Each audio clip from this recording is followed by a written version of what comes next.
Now you and Jermaine Dupri have a new partnership? Yep, so me and Jermaine decided, about 6 months ago. Everybody used to always try to get us to do a company together as we were coming up, and we were just too busy coming up. And so now we look at it and say, okay, we've accomplished all the things we want to accomplish on our own. So now it makes sense for us to join forces and do it together. So we put Social Deaf and Rowdy under one umbrella called JDA. And then we're doing publishing and management and all of that, all the good stuff. We're just combine forces in Atlanta and make it our own DreamWorks, basically. Right, because you guys were beefing at one point, right? Oh yeah, bro. That was the biggest beef of all time, and it was insane because it started. This is a trip story. So when I started Another Bad Creation to work with them, Jermaine was supposed to work on them with me, right? And because me and him were like at the studio together all the time, like my boy, my friend. Well, Michael Bivins came in one day and said he didn't like Jermaine's music. And so I was like, all right, well, we'll figure that part out. We'll, get it in. So one day, these girls start calling me and Jermaine at the studio, and they was Salt and Pepper, right?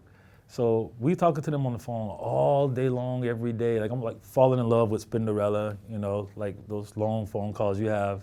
You just talk for the hours on the phone, right? So this had been going on for a minute. And we started to work on TLC, and was doing good. And then all of a sudden one day the girls called the studio and they said, yo, we gotta talk to you about something. Somebody's talking really bad shit about all y'all, man. And they, we don't wanna say nothing, but so okay, but who is it? Who is it? Finally the girl is saying, little Salt, saying, well, it's Jermaine, So why would Jermaine be talking bad about us? He's part of my squad. So Kevin Wells, who at the time was managing ABC, got really pissed. He saw Jermaine out one time, and he takes Jermaine, he picks him up like this. So you talking about us? And he's shaking the kid. I'm like, yo, man, put him down, man. It's Jermaine. What are you doing? So at that point, because he had Crisscross at that point, and I was supposed to work on Crisscross with him, right? But then at that point, he was like, he's pissed off. He goes and turns Crisscross into This and Another Bad Creation, right? That starts to take off for him. And then he still kept feeding the monster at that point. Other people kept feeding the monster at that point. So now we had a full-on standoff over these two kid groups, right?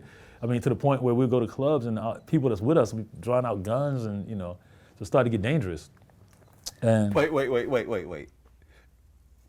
People were pulling out guns over a little kid beef? Yep. And these kids are what, like 11, 13, 12 years old? 12 years old. And then, I signed Illegal. And Illegal at the time, they were like Crisscross, but they cursed and they wrote all their own raps and they were just harder and crazier. And so, and whenever they saw Crisscross and Jermaine, because of the beef, they wanted to start a beef with them. So we in a club one night at Ed Lover and Dr. Dre's birthday party. One of the kids went up to Jermaine.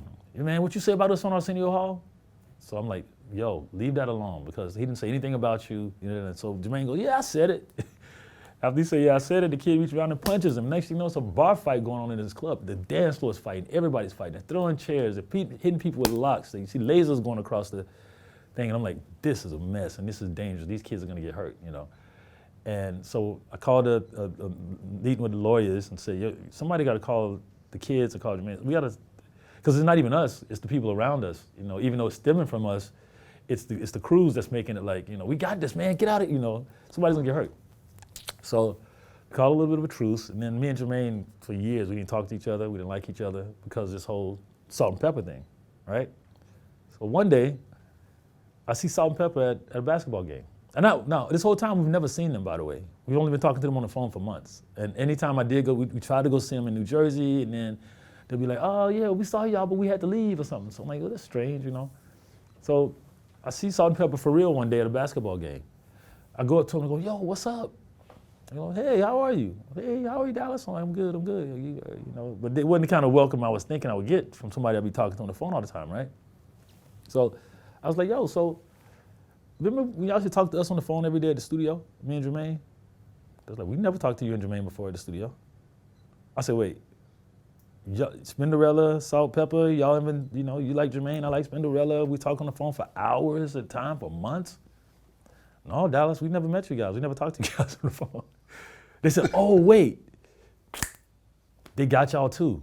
We said, who? It's these girls impersonating us in New York. And they've been taking people's plaques out of their houses and all this stuff, but they're like, it's the first version of Catfish, right? And I'm like, so all this time, I've never spoke to you about Jermaine. So Dallas, we've never ever spoke to you or Jermaine. This has been like 10 years at this point. So I see Jermaine one day, and I'm like, man, you know, that wasn't Salt and Pepper we was talking to. He said, yeah, I just figured that out too. I saw them, they told me so. So damn, man, we've been fighting over nothing. You didn't ever say that, did you? But it created, you know, it's that villain story, you know, it's the same story of the villain and the superheroes, you know, he's on the superhero team and they piss him off, he go creates his own villain and then, you know, he blows up at it. And then, so after we figured that part out, then we became friends again. And that's when I was like, I said, man, you know what? We have our labels and we're not doing work for each other on none of our labels. I got Monica, don't you want to do something on mine? We're only working for LA, we're only doing the face stuff. He goes, damn, yeah, you're right. And so we figured out then that the art of war was going on also, where they were trying to keep us coming separated so we could, I guess, be the best, as LA put it. You know, he wants to separate you so he can get the best out of you. But we had all been friends from the South, and from the South, we just don't do that. We just don't. If we like you, we like you. If we don't, we don't. If we're friends with you, we say we're family, we family. We don't say we're family because we hang out together, you know. So all that stuff started to come to play, and when I saw Jermaine again, we was like, man, this is ridiculous. So we've been making up for lost time since way back then. We've been like this now for the longest. That's amazing, man. And he inducted you into the Songwriters Hall of Fame. And we started doing the JDA thing before I knew I was going to go in. We started talking about, hey, let's do one company, man. Let's do all this stuff. We can't let the scooters and all the people that work for us go out and do it, and we don't do what we do. And so we started getting with the lawyers saying, hey, we want to do our own thing. Can you raise us our own money and do our own stuff? And they're like, all right, let's go. So you'll see in the next probably by January is when we're going to do the official like kickoff. We want to get the artists up first so we wouldn't have a label just sitting there. So we out looking for artists and stuff now. But yeah, man, JDA.